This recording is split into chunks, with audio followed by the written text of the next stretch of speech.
دجال کے بارے میں بہت سارے حدیث ہیں، لیکن ایک حدیث میں ہمیں دجال کی ایگزیکٹ لوکیشن کے بارے میں بہت سارے ہنٹس دیے گئے ہیں، اور یہ حدیث ہم سب نے بار بار سنی ہوئی ہے کہ ایک دن بھری محفل میں رسول اللہ صلی اللہ علیہ وسلم کے پاس ایک عیسائی آیا اور اس نے اسلام قبول کر کے اپنا واقعہ سنایا کہ میں اور کچھ لوگ عرب سے مشرق کی طرف روانہ ہوئے، ہم ابھی راستے میں ہی تھے کہ اچانک سمندر کا موسم بدل گیا اور ہماری کشتی اپنے راستے سے بھٹک گئی۔ ایک مہینہ ادھر ادھر بھٹکنے کے بعد سمندر نے آخر کار ہماری کشتی کو ایک جزیرے کے پاس لا کھڑا کیا۔ بڑی کشتی ڈاک کر کے ہم چھوٹی کشتیوں کے ذریعے اس جزیرے پہ پہنچے،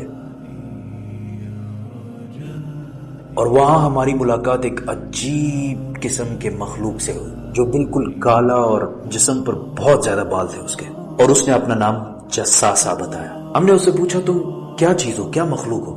اس نے بولا مجھے چھوڑو، وہ ادھر ایک مندر ہے، ادھر جاؤ، وہاں ایک شخص تمہارا بہت شدت سے انتظار کر رہا ہے۔ اندر ہم نے ایک شخص کو زنجیر میں بندھا ہوا دیکھا اور اس نے ہم سے 3 سوال پوچھے کہ مجھے بیسان کے درختوں کے بارے میں بتاؤ، کیا اس میں کوئی فروٹ پھل وغیرہ ہے؟ ہم نے کہا بالکل، وہاں بہت فروٹس پھل وغیرہ ہے۔ اس نے کہا بہت جلد وہاں کچھ بھی نہیں ہوگا۔ پھر اس نے پوچھا مجھے لیک آف تبریہ کے بارے میں بتاؤ، کیا اس میں پانی ہے یا نہیں ہے؟ ہم نے کہا وہاں پہ بہت پانی پڑا ہوا ہے۔ اس نے کہا بہت جلد یہ بھی خشک ہو جائے گا۔ اور پھر اس نے کہا مجھے اس امی پیغمبر کے بارے میں بتاؤ، کیا کیا ہے اس نے ابھی تک؟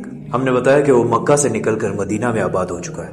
اس نے کہا کیا واقعی وہ یثرب مدینہ آ چکا ہے؟ یہ کہتے ہی اس نے کہا کہ اب میں بتاتا ہوں کہ میں کون ہوں۔ میں ہوں دجال، اور بہت جلد میں اپنی قید سے آزاد ہو جاؤں گا اور تمام علاقوں میں جاؤں گا سوائے مدینہ یعنی یثرب کے۔ رسول اللہ صلی اللہ علیہ وسلم نے تمام لوگوں کو مخاطب کر کے کہا اے لوگو، یہ ہے یثرب مدینہ۔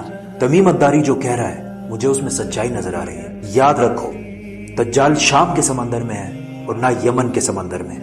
اور اپنے ہاتھ سے مشرق کی طرف اشارہ کر کے کہا دجال مشرق میں ہے، دجال مشرق میں ہے، دجال مشرق میں ہے۔ اب سمپل سی بات ہے، ایز وی نو کہ مشرق کی طرف سفر کے بعد ان کی کشتی ایک جزیرے پہ رکی تھی۔ So let's just find out all the islands east of Medina۔ مدینہ کے ایسٹ میں there's the famous Arabian Sea، اور اس میں مینلی 4 جزیرے پائے جاتے ہیں: Lakshadweep island in India, Socotra island in Yemen, Masirah island in Oman, and Astola in Pakistan. حدیث میں کلیئرلی فرمایا گیا ہے کہ دجال یمن کے سمندر میں نہیں ہوگا، تو یہ 2 آئلینڈز تو نکل گئے۔ رسول اللہ صلی اللہ علیہ وسلم نے مدینہ میں جو مشرق کی طرف اشارہ کیا تھا، اگر اس سے ہم ایک سیدھی لائن کھینچے تو وہ بالکل استولا آئلینڈ کے اوپر سے گزرتی ہے۔ اور جب جساسا نے ان کو اس جزیرے پہ ایک ٹیمپل مندر کی طرف بھیجا تھا، تو اس جزیرے پہ ایک مندر ٹیمپل کے کوئی ریمینز تو ہونے چاہیے۔ انڈیا کے اس آئلینڈ میں تو ایسا کچھ بھی نہیں ہے، لیکن پاکستان کے استولا آئلینڈ میں پتہ ہے کیا ہے؟ مندر۔ لیکن یہ تو 1450 سال پرانی کہانی ہے، مندر تو ابھی 40-50 سال پہلے بنا ہوگا۔ 2000 سال پرانا مندر، اور مندر بھی کس کا؟ کالی ماتا، ہندوؤں کی سب سے خطرناک اور خوفناک گاڈس، دیوی، جو دکھنے میں بہت خوفناک اور جس کے جسم پر بھی بہت زیادہ بال ہے۔ کچھ یاد آیا؟ جساسا۔ ان صحابیوں نے جس عجیب سے مخلوق کی بات کی تھی وہ بالکل ہندوؤں کے اس بھگوان سے ملتا جلتا ہے۔ لیکن اگر آج آپ استولا آئلینڈ جائے تو آپ کو دجال نہیں ملے گا۔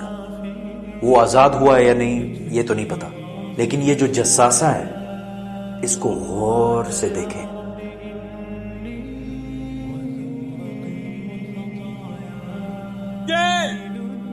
چکا ہے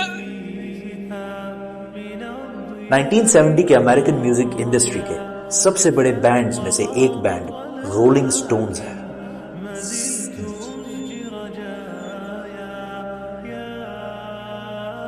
جس نے اپنا یہ لوگو ہندو گاڈس کالی ماتا سے انسپائر ہو کے بنایا ہے، اور یہ لوگو پچھلے صدی کے سب سے مشہور لوگوز میں سے ایک ہے، اور رولنگ سٹونز بینڈ کو one of the greatest of all time مانا جاتا ہے۔ ون وے اور دی ادر، دجال کے جزیرے والے جساسا کا پوری دنیا کے میوزک انڈسٹری اور فلم انڈسٹری کو شیپ کرنے میں بہت بڑا ہاتھ ہے۔ کوئنسیڈنس؟ or maybe not.